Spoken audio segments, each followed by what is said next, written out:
Hello நண்பா நண்பீஸ் எல்லாருக்குமே ஹெல்த்தியான ஒரு வணக்கங்க. இன்னைக்கு நம்ம வீடியோல எதை பத்தி பேச போறோம் அப்படின்னு கேட்டீங்கன்னா, நம்ம தளபதி விஜய் நடிச்ச மெர்சல் படத்தை பத்தி தாங்க. என்னடா மெடிக்கல் சேனல்ல படத்தை பத்தி பேசணும்னு யோசிக்கிறீங்க? படத்தை பத்தி பேச போறேங்க. படத்துல இருக்க மெடிக்கல் சீன்ஸை பத்தி நான் உங்களுக்கு எக்ஸ்பிளைன் பண்ண போறேன். So without any further delay வாங்க வீடியோக்குள்ள போலாம்.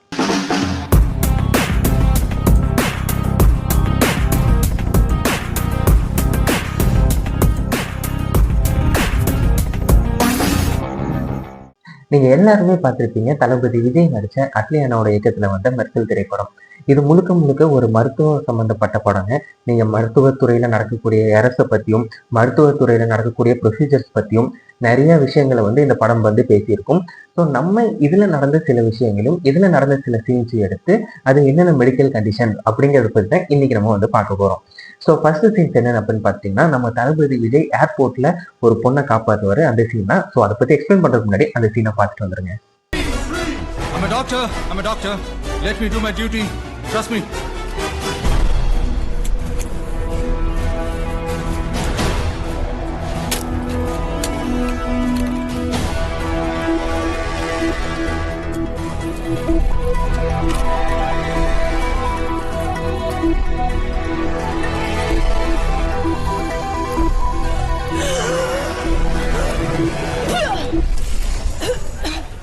என்னடா இவரு டக்குன்னு ஓடி போய் அந்த பொண்ணோட கழுத்துல கீரலை போட்டாரு அப்படின்னு தானே யோசிக்கிறீங்க. இதுக்கு பேர் தாங்க ட்ரெக்கியோஸ்டோமி. அதாவதுங்க ஏர்வேல அப்ஸ்ட்ரக்ஷன் ஏற்படும். அதாவது நம்மளோட மூச்சுக்குழாய் இருக்கு இல்லைங்களா, அங்க ஏதோ ஒரு வீக்கமோ அல்லது ஒரு சோக்கிங்கோ அல்லது வேற ஏதாவது சில ப்ராப்ளம்னால மூச்சுக்குழாயில அடைப்பு ஏற்படும். அப்படி அடைப்பு ஏற்படும் போது நம்மளால சரியா மூச்சு விட முடியாது. இந்த மாதிரி மூச்சு மூட்டி மயங்கி விழுகிறது ஒரு வழக்கமான ஒரு விஷயங்க. ஸோ இந்த நேரத்துல இந்த ட்ரெக்கியோஸ்டோமியில என்ன பண்ணுவாங்க அப்படின்னு கேட்டீங்கன்னா, நம்ம கழுத்துல இருந்து ஒரு சின்னதா ஒரு இன்சிஷன், அதாவது ஒரு சின்னதா ஒரு வெட்டு, அது அந்த மூச்சுக்குழாய் வரைக்கும் போற அளவுக்கு எடுத்து அதுக்கப்புறம் தலையை கொஞ்சம் நல்லா நீட்டி அந்த அந்த மூச்சுக்குழாய்க்குள்ள ஒரு டியூபை விடுவாங்க. அப்படி விட்டு நம்ம காத்தை அந்த இடத்துல கொடுக்கும்போது அங்க அடைப்பட்டிருந்த காத்து உள்ள போய் அது மூலமா நமக்கு மூச்சு வர ஆரம்பிக்கும். இதுக்குதான் ட்ரெக்கியோஸ்டோமி அப்படின்னு பேருங்க. இது நிறைய எமர்ஜென்சி கண்டிஷன்ஸ்லயும் பண்ணுவாங்க. அந்த விஷயத்தை தான் இந்த படத்துல நம்ம தளபதி டாக்டர் மாரனா பண்ணியிருக்காரு. ஸோ அடுத்த சீன்ஸ் என்ன பார்க்க போறோம் அப்படின்னு கேட்டீங்கன்னா, நீங்க எல்லாருமே பார்த்திருப்பீங்க. ஒரு ஆட்டோக்காரர் இருப்பாரு, அவரோட பொண்ணு. அந்த பொண்ணுக்கு ஆக்சிடென்ட் ஆயிரும். அந்த ஆம்புலன்ஸ்ல ரொம்ப நேரமா சுத்தி சுத்தி கடைசியா கொண்டு போற ஹாஸ்பிட்டல்ல சேர்ப்பாங்க. அதுல ஒரு டேமேஜ் ஏற்படும். ஸோ சீனை பார்த்துட்டு வந்துருங்க. என்னாச்சு டாக்டர்? Too late. 10 நிமிஷம் முன்னாடி வந்திருந்தா இவ்வளோ காம்ப்ளிகேஷன்ஸே இல்லை. ஸ்கல் பிரேக் ஆயிருக்கு. சர்ஜரி வேணா பண்ணலாம்.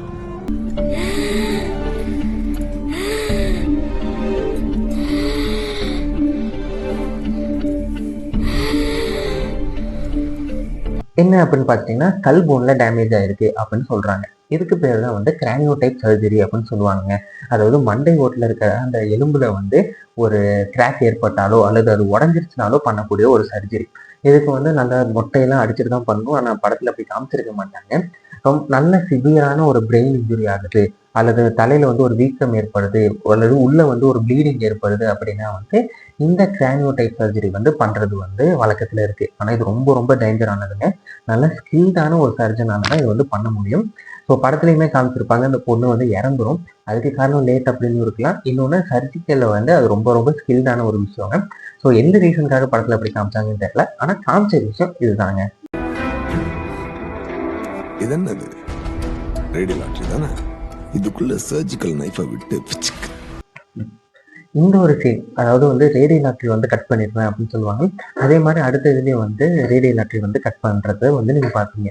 இந்த ரேடியல் ஆர்டரி அப்படின்னு என்னன்னு கேட்டீங்கன்னா, இந்த கையில இந்த கட்டவரில் ஒட்டின மாதிரி ஒரு ரத்த நாளம் போகுங்க. இதை தான் ரேடியல் ஆர்டரின்னு சொல்லுவோம். இங்கதான் டாக்டர்ஸ் பல்ஸ் பார்க்கறது அண்ட் பிளட் ப்ரெஷரை கால்குலேட் பண்ற கூட இந்த ரேடியல் ஆர்டரி தான் பார்ப்பாங்க. இதை தான் ஸ்ட்ராங் சர்வைவர் ஆர்டரி அப்படின்னு கூட ஒரு பேர் இருக்கு. இதுதான் என்ன பண்ணணும்னா, நம்ம கைகளுக்கு தேவையான ஆக்சிஜனை கொண்டு போறதுக்கு இந்த ரேடியல் ஆர்டரி தான் ரொம்ப ரொம்ப முக்கியமானது. பிளட் சப்ளை ரொம்ப போறதுனால பல்ஸும் பார்க்கறதுனால இது ரொம்ப ரொம்ப முக்கியமான ஒரு ஆர்டரிங்க. ஸோ இதை கட் பண்றதுனால நிறைய டேமேஜ் வரக்கான வாய்ப்புகள் இருக்கு. ஸோ அதை தான் இந்த படத்துல கட் பண்ணியிருப்பாங்க. ஸோ இதெல்லாம் பார்த்துட்டோம். அடுத்த சீன் என்ன அப்படின்னு கேட்டிங்கன்னா, நம்ம ஃபிளாஷ்பேக்கு போயிடலாங்க. ஃபிளாஷ்பேக்ல போகணுன்னா எல்லாத்துக்குமே ஞாபகம் வர ஒரே சீன் தான் நம்ம ஹீரோயினுக்கு டெலிவரி பார்க்கக்கூடிய ஒரு scene. S A Surya sir அதுக்கு முன்னாடி நிறைய டைலாக்லாம் பேசுவார். டைலாக்லாம் பேசினதுக்கு அப்புறம் தான் இந்த சீனே நடக்கும். ஆனால் இந்த சீனில் என்ன நடக்கும்னா, நார்மல் டெலிவரி ஆகிற ஒரு கண்டிஷனில் சிசேரியன் பண்ணுவாங்க. ஸோ சீன் பார்த்துட்டு வந்துருங்க, அதுக்கப்புறம் நான் எக்ஸ்பிளைன் பண்ணுறேன்.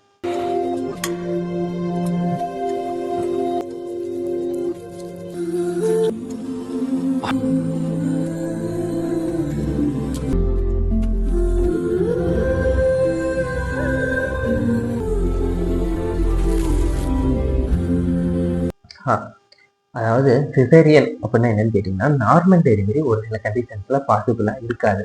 அப்படி இருக்கும்போது இந்த சிசேரியன் அதாவது சி செக்ஷன் அப்படின்னு சொல்லுவாங்க. இதை வந்து பண்ணுவாங்க.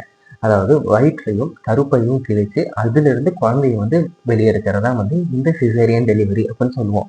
அதாவது எந்தெந்த கண்டிஷன்ல அப்படின்னு கேட்டிங்கன்னா, டெலிவரி டைம்ல ரொம்ப டெலிவரி சீக்கிரம் பண்ண முடியல, ரொம்ப நீட்டிக்கிற நேரமா இருக்கு அப்படின்னாவும், அல்லது குழந்தையோட ஹார்ட் ரேட் வந்து கம்மியா இருக்கு அப்படின்னாலோ, ஏன்னா வந்து தொப்புள் கொடி பிரச்சனை இந்த மாதிரி பல பிரச்சனைகள் இருக்கிற நேரத்துல இந்த சிசேரியனை வந்து பண்ணுவாங்க. இன்னொரு விஷயம் படத்துல என்ன காமிச்சிருப்பாங்க அப்படின்னா, எஸ்.ஏ. சூர்யா சார் வந்து நம்ம விஜயண்ணன் போய் பேசும்போது குழந்தைக்கு வந்து தொப்புள் கொடி சுத்தி இருக்கு அப்படின்னு வந்து சொல்லுவாங்க. இந்த தொப்புள் கொடி சுத்துறத வந்து நீங்க பல படங்கள்ல அதாவது 80ஸ்ல இருந்து நீங்க பார்த்துட்டு இருப்பீங்க. குழந்தைக்கு வந்து கழுத்துல வந்து தொப்புள் கொடி சுத்திருச்சு, தொப்புள் கொடி சுத்திருச்சுன்னு. ஸோ அந்த சீனை பார்த்துட்டு வாங்க. umbilical cord prolapse. சாரி. தொப்புள் கொடி குழந்தையோட கழுத்தை நல்லா சுத்திட்டு இருக்கு.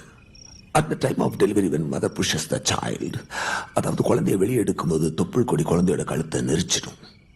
அதாவதுங்க குழந்தையோட தொப்புள் கொடி அதாவது குழந்தைக்கான நியூட்ரிஷன், குழந்தைக்கான சத்து எல்லாமே அம்மா கிட்ட இருந்து தொப்புள் கொடி மூலமா தான் கருவுக்கு வந்து போகும். அப்படி வந்து அந்த தொப்புள் கொடி வந்து நார்மலா ஒரு தடவை சுத்துறது வந்து ஒரு சில கண்டிஷன்ஸ்ல நார்மலா தான் இருக்கும். அதுவே வந்து மல்டிபிள் டைம் சுத்திருச்சு அப்படின்னா அது வந்து சில காம்ப்ளிகேஷன்ஸை கொடுக்கும். என்ன பண்ணுன்னா குழந்தையோட ஹார்ட் ரேட்டை வந்து குறைச்சிரும். குழந்தைக்கான ஆக்சிஜன் சப்ளை வந்து கம்மியாகிறதுக்கான சான்சஸ் இருக்கு. அது மட்டும் இல்லாம அந்த குழந்தைக்கு நிறைய பிரச்சனை வரதோட மட்டும் இல்லாம டெலிவரி டைம்ல குழந்தை இறந்து போற கூட அதிக வாய்ப்பு இருக்கு. கழுத்தை நெரிக்கிற கூட வாய்ப்பு இருக்கு. ஸோ இதனால அந்த தொப்புள் கொடி சுத்துறதுனால வர காம்ப்ளிகேஷன் சொல்லி நார்மல் டெலிவரி பண்ணாம சிசேரியன் பண்ணி குழந்தைய வந்து வெளியே எடுத்து காப்பாற்றுவாங்க. ஸோ அந்த கண்டிஷனை தான் படத்துல சொல்லி ஏமாத்திருப்பாங்க. அந்த குழந்தை நார்மல் டெலிவரி ஆகக்கூடிய குழந்தைய அவங்க வந்து அப்படி பண்ணியிருப்பாங்க. ஸோ அடுத்த சீன் என்னன்னு பார்த்தீங்கன்னா சிசேரியன்லாம் படத்துல முடிஞ்சிடும். அதுக்கப்புறம் குழந்தைக்கு என்ன ஆகும் அப்படிங்கிறது நமக்கு தெரிஞ்சுக்க வேண்டிய விஷயம் இல்லைங்க. ஸோ வாங்க பார்த்துட்டு வருவோம்.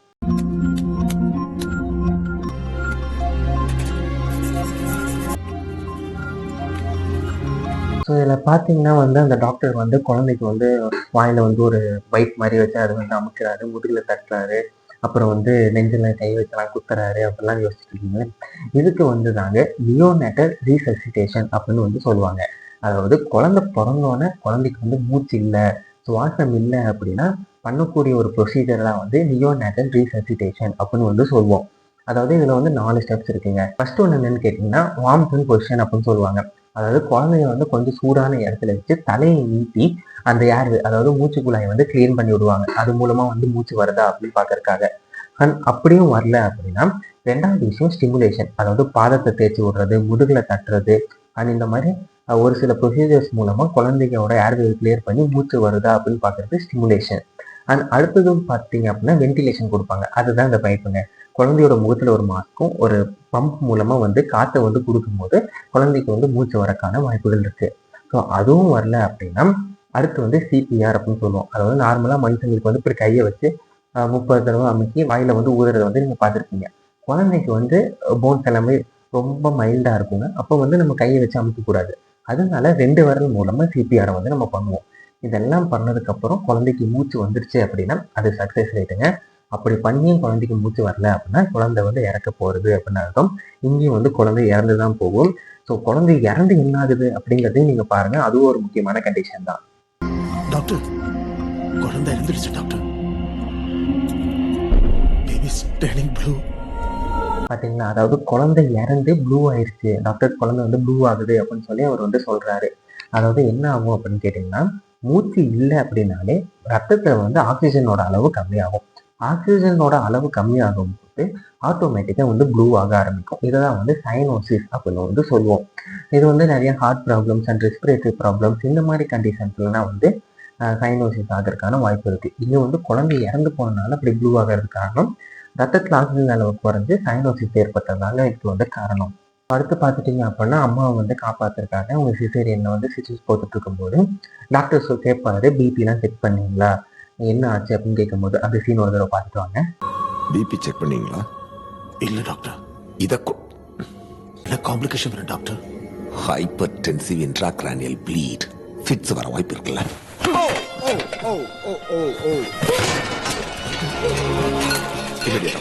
சிசேரியன் பண்றதுக்கு முன்னாடி பிபி செக் பண்ணிருக்கணும், அனஸ்தீசியாவோட அளவுலாம் செக் பண்ணிருக்கணும். ஆனா இதுல வந்து எதுவுமே பண்ணாம வந்து சிசேரியன் வந்து பண்ண ஆரம்பிச்சிருவாங்க. அதாவது என்ன ஆச்சு அப்படின்னு கேட்டீங்கன்னா பிபி அதிகமாக பிளட் வெசல் ரத்த குழாய் எல்லாமே வந்து ரப்சர் ஆக ஆரம்பிக்கும். அப்படி இருக்கும்போது வந்து ப்ளீட் ஆக ஆட்டோமேட்டிக்காக ஆரம்பிக்குங்க. ஸோ இவங்களுக்கு வந்து தலையில் வந்து ஆட்டோமேட்டிக்காக கிரேனியல் வந்து இன்ட்ராக்ரேனியல் ப்ளீடிங் வந்து ஏற்படுது. ஸோ அது மூலமாக இன்ட்ராக்ரேனியல் ப்ரெஷர் அதிகமாகிறதுனால இது வந்து ஆட்டோமேட்டிக்காக ஃபிட்ஸ் வர வந்து ஆரம்பிக்குதுங்க. ஸோ இதுதான் இங்கே நடந்த ஒரு கண்டிஷன். ஸோ இதெல்லாம் வந்து இவ்வளோ விஷயங்கள் இருக்குது. ஸோ நீங்கள் பார்த்துட்டீங்க அப்படின்னா ஒரு சாதாரண ஒரு திரைப்படம், ஆனால் அதில் வந்து நமக்கு வந்து இவ்வளோ சுற்றி மெடிக்கல் விஷயங்கள் வந்து நம்ம அந்த படத்தில் வந்து நம்ம பார்த்துருக்கோம்.